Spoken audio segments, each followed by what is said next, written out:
have you had any information about the education activities going on before you saw in Turkey? I knew a little bit from people who'd gone to Turkey before, so I knew that the schools were very impressive to see, that there was a lot of support from local people for them, but until you go, I don't think you appreciate. There were classes we went to, I think it was in Istanbul, we went to a first grade class just learning the alphabet, and they looked like they were having a wonderful time, and I told the principal there, I'm ready to join his school. So he said, send my parents over and he'll see if I can sign up. Because it looked like fun. And I think education so often isn't fun. And so I thought what I saw, the curriculum, the buildings, the teachers, it looked like people enjoyed what they were doing, were dedicated.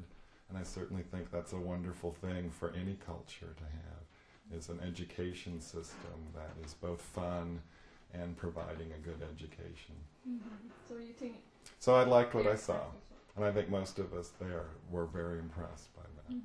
Why do you think they work so well? They're successful? Well, part of it is there's a lot of support from the community. I think that's part of it. I'm sure that people who are inspired both by Islam and interfaith dialogue, that also helps. They've got a reason for doing this. And perhaps many of us are realizing we're a world community. We have to find ways to do better than we're doing and not just be insular or with our own culture. We need to start thinking about global education and about bringing people together.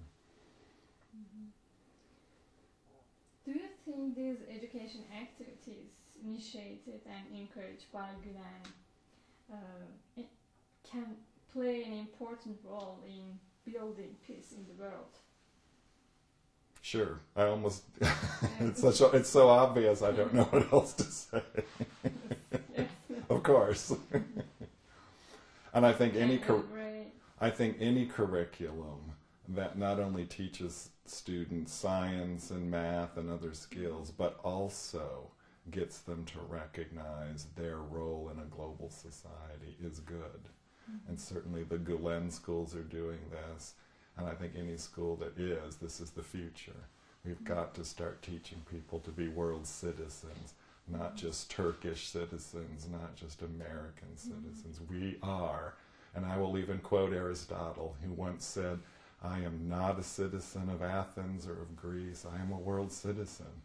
And I think that was ahead of its time, but today we are world citizens, and we are facing world problems that can only be solved with a global outlook, and certainly I think the schools in Turkey we saw seem to be addressing that issue. Conflicts going on today in the world, conflicts among cultures or among religions. And how much time do we have?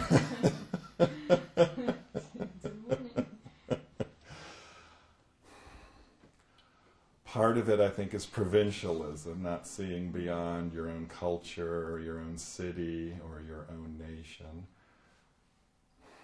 Part of it, I guess if I would use an analogy, I think the world is at late adolescence. And most of us who were teenagers, if you would have tried to predict our life based on our teenage years, you would have thought we'd all be in jail by 30 if we survived.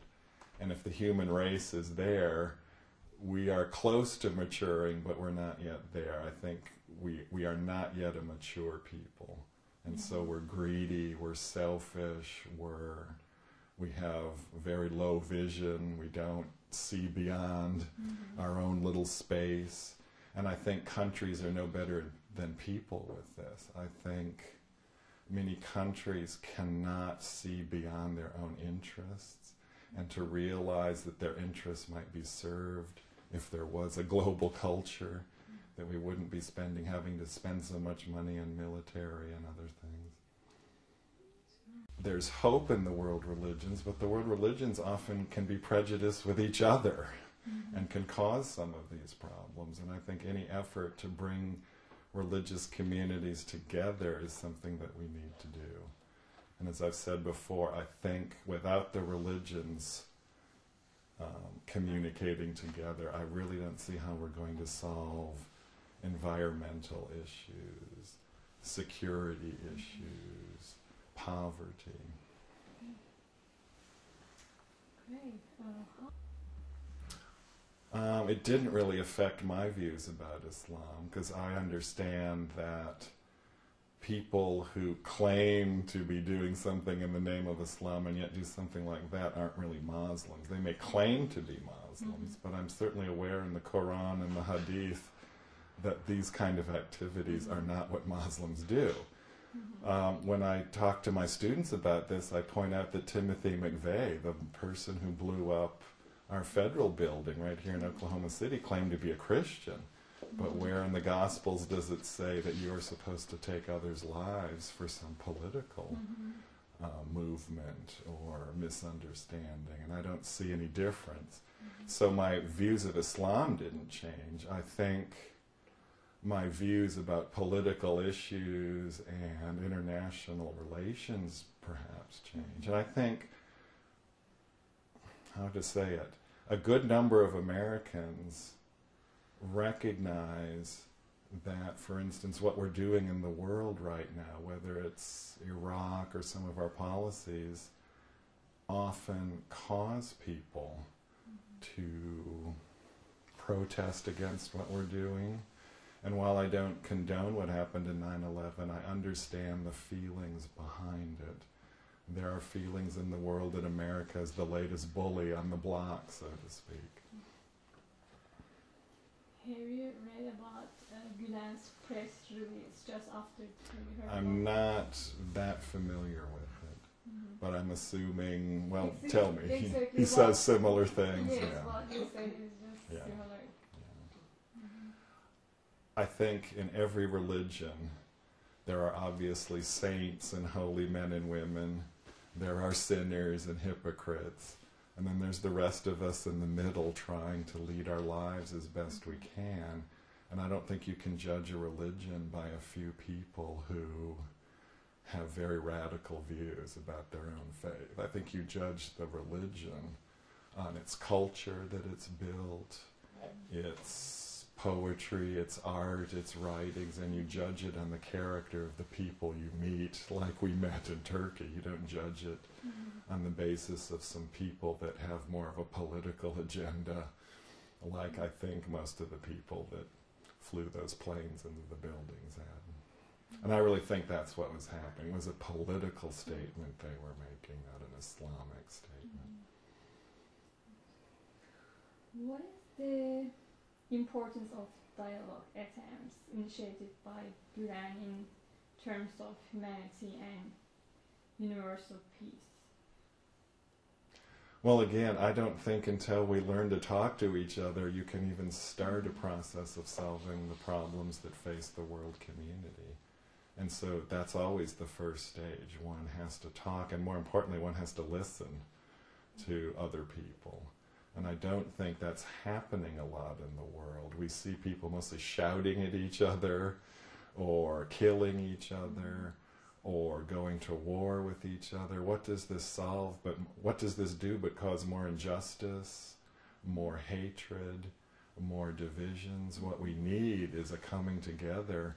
And I don't even think it's as important to talk about shared beliefs or differences in beliefs. What we ought to be talking about, and I'm pretty sure from what I've read of Gulen as well as other scholars, not that we talk so much about beliefs, but we talk about how to build a better world. And I think when I see all of the schools in Turkey that are inspired by this movement, that gives me hope. We all want our children to have good education. We all want our countries to prosper. We all want our future to be good and not miserable. And I think we do that by coming together despite our differences, and we build schools, and we find ways to help the poor. We find ways to clean up our neighborhoods if they're polluted. We find ways to help people, whether it's in the earthquakes in Pakistan or the hurricanes in our country. We find ways to help. We can all agree, I think, in all of our religious traditions that it's right for us to help others. Mm-hmm. And to me, that's what we ought to be talking about.